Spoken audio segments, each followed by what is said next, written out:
आरो गभर्नमेन्टबो रायलायबाय थादों आरो थाबैनो सानसे साननैनि गेजेरावनो आसाम गभर्नमेन्टआ बेवहाय जायफोरा हा गैजायै सुबुंफोर दङ बिथांमोननि थाखाय बेबस्था खालामगोन बेनि सायाव सावरायनाया जाबाय थादों आरो बिथांमोननो राङारि अनसुंथाइ होनायनि थाखायबो रायलायनाय जादों थाबैनो बिथांमोननो राङारि अनसुंथाइबो होनाय जागोन। सार गिबि मन्थ्रि बिथाङा बर'आ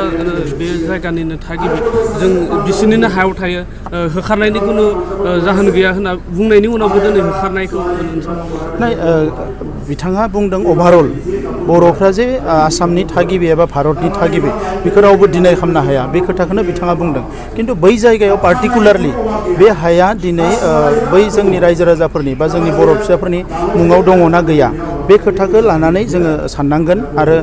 बेवहाय मोनसे गोरोन्थि जादों बिथांमोना एभेक्सन खालामनायनि सिगाङावनो सावरायनांगौमोन नटिस होनांगौमोन बेबायदि माखासे गोरोन्थिया बेवहाय जादों दा बेखौ लानानैनो सावरायगासिनो दङ आरो गिबि मन्थ्रि बिथाङानो दायो जे बिथांमोननो रां अनसुंथाइ होनांगौ बिथांमोननो गुबुन जायगायावबाबो हा होनांगौ बे खोथाफोरनि सरसाया जाबाय थादों आरो सानसे साननैनि गेजेरावनो बे जिनिसा स्पष्ट जागोन।